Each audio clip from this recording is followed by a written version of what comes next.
कन्या राशीच्या मंडळींनो, 1 मिनिट थांबा. हा व्हिडिओ अर्धवट सोडू नका. कारण सप्टेंबर 2026 मध्ये एकाच महिन्यात तुमच्या पत्रिकेत असे 2 बदल होणार आहेत, जे वर्षभरात क्वचितच एकत्र येतात. पहिला बदल 3 सप्टेंबर. तुमचा भाग्यस्वामी शुक्र स्वतःच्या राशीत प्रवेश करत आहे. दुसरा बदल 7 सप्टेंबर, आणि हाच खरा गेम चेंजर आहे. कारण 7 सप्टेंबरला तुमचा राशीस्वामी बुध तुमच्या पहिल्या भावात प्रवेश करतोय आणि तिथे तो उच्चस्थ होतोय. म्हणजे काय? म्हणजे तुमची बुद्धी, तुमचा आत्मविश्वास आणि निर्णय घेण्याची ताकद, या तिन्ही गोष्टी एकाच वेळी शिखरावर पोहोचू शकतात. पण थांबा, इथेच एक इशारा आहे.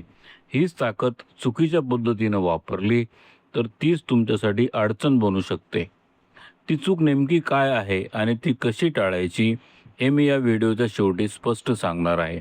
पण त्याआधी तुमचं आरोग्य, शिक्षण, प्रेम, करिअर आणि व्यवसाय या सगळ्यांवर हा बदल नेमका कसा परिणाम करणार, हे एक एक करून बघूया. ग्रहांचे संकेत, भविष्याचे चाहूल, अमोघ सोबत जाणून घ्या. नमस्कार, अमोघ चॅनलवर तुमचं मनापासून स्वागत आहे. आज आपण पाहणार आहोत कन्या राशीसाठी सप्टेंबर 2026 नेमका कसा असणार आहे.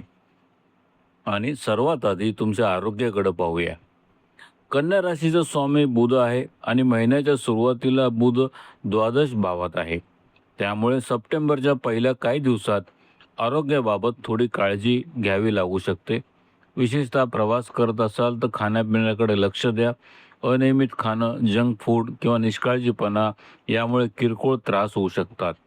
त्वचेशी संबंधित समस्या, सर्दी, खोकला किंवा रोगप्रतिकार शक्ती कमी झाल्यासारखं जाणवू शकतं. पण 7 सप्टेंबर नंतर ही परिस्थिती बदलते. कारण बुध प्रथम भावात येतो आणि प्रथम भावात बुध उच्चस्थ होतो. याचा साधा अर्थ असा आहे, तुमची मानसिक स्पष्टता वाढू शकते, शरीर आणि मनातील ऊर्जा सुधारू शकते आणि आधीपासून काही किरकोळ समस्या असतील तर बरं होण्याच्या प्रक्रियेत गती मिळण्याची शक्यता आहे. म्हणून आरोग्याच्या दृष्टीने 7 सप्टेंबर नंतरचा काळ अधिक सकारात्मक दिसत आहे. आणि हाच मजबूत बुध आता तुमच्या शिक्षणासाठी महत्त्वाचा ठरणार आहे. कन्या राशीसाठी पंचम भावाचा स्वामी शनी आहे. पंचम भावावर बृहस्पतीची शुभ दृष्टी आहे, मंगळाची पण दृष्टी आहे आणि त्यात 7 सप्टेंबर नंतर बुध प्रथम भावात येतो आहे. बुध म्हणजे बुद्धी, विचारशक्ती, समजून घेण्याची क्षमता आणि निर्णय क्षमता. म्हणून विद्यार्थ्यांसाठी हा बदल विशेष महत्त्वाचा आहे. जिथे प्रवेश रखडला होता तिथे एकदा परत जा. तिथे निर्णय होत नव्हता तिथे पुढे जा. किंवा मनात होतं मला शिक्षणात काहीतरी मोठं करायचं आहे, तर सप्टेंबरमध्ये पुढे जाण्याची संधी मिळू शकते. नवीन प्रवेश, नवीन कोर्स, मोठ्या परीक्षेची तयारी किंवा शिक्षणाची नवीन दिशा, या सगळ्यांसाठी काळ हा सकारात्मक दिसत आहे. पण इथे एक गोष्ट लक्षात ठेवा, बुध फक्त बुद्धी देत नाही, तो तुम्हाला मला हे करायचं आहे हा निर्णय घेण्याची स्पष्टताही देऊ शकतो. म्हणून विद्यार्थ्यांनो, गोंधळात दुसरी दिशा घेऊ नका. तुम्हाला योग्य वाटणाऱ्या दिशेवर सातत्य ठेवा आणि हाच पंचम भाव तुमचा प्रेमसंबंधाचा पण आहे. आता येऊया प्रेमाकडे. सप्टेंबरच्या सुरुवातीला थोडी सावधगिरी आवश्यक आहे. कारण बुध आणि शनीमध्ये षडाष्टक संबंधाचा प्रभाव दिसत आहे. त्यामुळे 7 सप्टेंबर पूर्वी गैरसमज, चिडचिड, मतभेद किंवा छोट्या गोष्टींवर वाद याची शक्यता आहे. कधी कधी समोरच्या व्यक्तीने काही वेगळ्याच अर्थानं सांगितलेलं असतं आणि आपण त्याचा अर्थ वेगळाच घेतो. मग छोटी गोष्टही मोठी होते. म्हणून 7 सप्टेंबर पूर्वी शब्द जपून वापरा. पण 7 सप्टेंबर नंतर परिस्थिती बदलते. बुध प्रथम भावात येतो आणि बुधाची दृष्टी शनीवर पडते. शनीची दृष्टी बुधावर पडते म्हणजे संवाद आणि समजूतदारपणा एक वेगळा आधार तयार होतो. जर नात्यांमध्ये आधीपासून काही गैरसमज असतील तर ते स्पष्ट करण्याची संधी मिळू शकते. म्हणून प्रेमासाठी पहिला आठवडा संयमाचा आणि 7 सप्टेंबर नंतर संवादाचा, हा फरक लक्षात ठेवा. आता याच ग्रहस्थितीचा मॅरेज जीवनावर काय परिणाम होतो ते पाहूया. कन्या राशीसाठी सप्तम भावाचा स्वामी बृहस्पती आहे आणि बृहस्पतीची सप्तम भावावर शुभ दृष्टी आहे. ही मॅरेज जीवनासाठी सकारात्मक बाजू आहे. मात्र सप्तम भावात शनीचा प्रभाव असल्यामुळे जीवनसाथीचा स्वभाव थोडा हट्टी, स्वतंत्र विचारांचा किंवा आपल्या मतावर ठाम असणारा असू शकतो. कधी-कधी तुम्हाला वाटू शकतं, मी काय अपेक्षा करतोय आणि समोरची ती व्यक्ती काय करत आहे? असा ताळमेळ न जुळल्यामुळे होऊ शकतं. पण याचा अर्थ नातं खराब होईल असा नाही. कारण बृहस्पतीची शुभ दृष्टी नात्याला आधार देते. म्हणून एकंदर पाहता मॅरेज जीवन सरासरी ते सकारात्मक राहण्याचे संकेत आहेत. जीवनसाथीच्या प्रगतीसाठी चांगली परिस्थिती निर्माण होऊ शकते. आता येतो महिन्याचा सर्वात मोठा मुद्दा, भाग्य. कन्या राशीसाठी भाग्याचा स्वामी शुक्र आहे आणि 3 सप्टेंबर नंतर शुक्र तुळा राशीत प्रवेश करत आहे. म्हणजे भाग्याचा स्वामी स्वतःच्या राशीत येत आहे आणि हीच सप्टेंबरची मोठी सकारात्मक बाजू आहे. भाग्याची साथ मिळण्याचे संकेत आहे.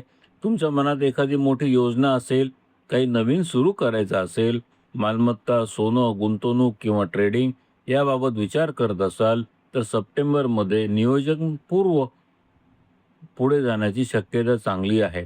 कारण कधी-कधी आपण खूप मेहनत करतो, पण परिस्थिती साथ देत नाही. या महिन्यात मात्र प्रयत्नासोबत भाग्याची साथ मिळण्याचे संकेत आहे. आणि जर ही माहिती तुम्हाला उपयोगी वाटत असेल, तर अमुक चॅनलला सबस्क्राईब करा. कारण ग्रहांचे महत्त्वाचे संकेत आपण अशाच पद्धतीने समजून घेत राहणार आहोत. आणि याच भाग्याची साथ करिअरमध्ये कशी काम करू शकते, ते पाहूया. इथे पुन्हा 7 सप्टेंबर हीच तारीख सर्वात महत्त्वाची ठरते. कन्या राशीच्या करिअरचा स्वामी बुध आहे आणि 7 सप्टेंबर नंतर हा बुध प्रथम भावात येत आहे. विशेष म्हणजे बुध प्रथम भावात उच्चस्थ होतोय. याचा थेट परिणाम तुमच्या संवाद शैलीवर होऊ शकतो. बोलण्याची ताकद, विचार मांडण्याची पद्धत, सादरीकरण, जनसंपर्क आणि वाटाघाटी या सगळ्यांमध्ये फरक जाणवू शकतो. तुम्ही जे सांगू इच्छिता ते अधिक स्पष्टपणे समोरच्या व्यक्तीपर्यंत पोहोचू शकतं. म्हणून जर तुमचं काम विक्री, व्यवस्थापन, जनसंपर्क, सादरीकरण किंवा संवादाशी संबंधित असेल, तर 7 सप्टेंबर नंतरचा काळ विशेष महत्त्वाचा आहे.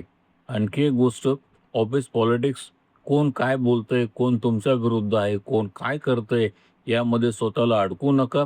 तुमच्या ध्येयावर लक्ष द्या, कारण तुमच्याकडे सध्या स्वतःला पुढे नेण्याची क्षमता आहे. जर नोकरीच्या शोधात असाल तर प्रयत्न वाढवा, मुलाखती द्या, नवीन संधी शोधा आणि तुमच्या संवाद कौशल्याचा पूर्ण उपयोग करा.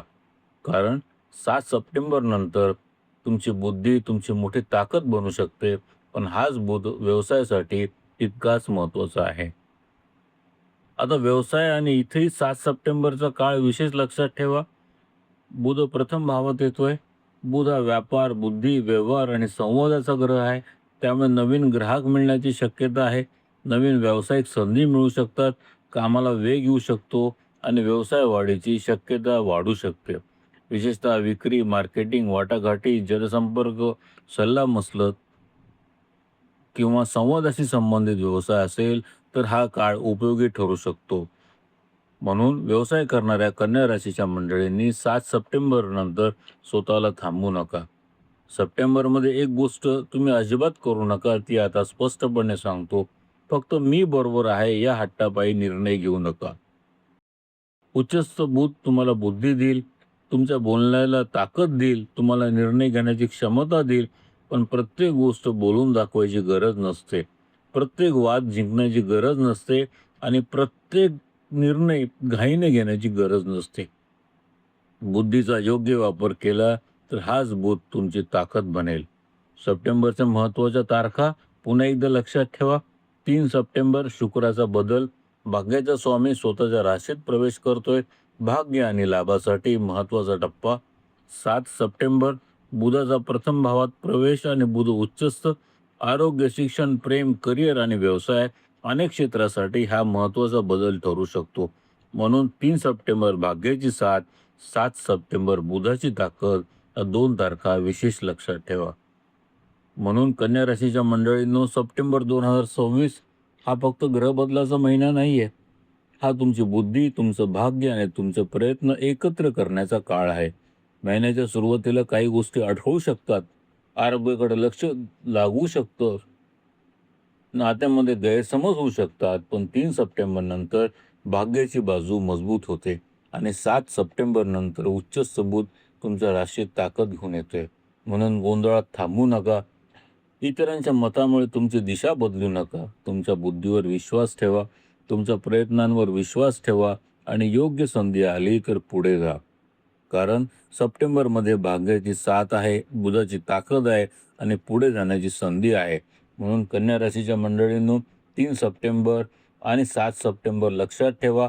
कारण सप्टेंबर 2026मध्ये काळ फक्त बदलत नाहीये, तुमची दिशा अधिक स्पष्ट होण्याची शक्यता आहे. अमोघ सोबत राहा, ग्रहांचे संकेत समजून घ्या आणि आपल्या भविष्याची चाहूल घ्या. धन्यवाद.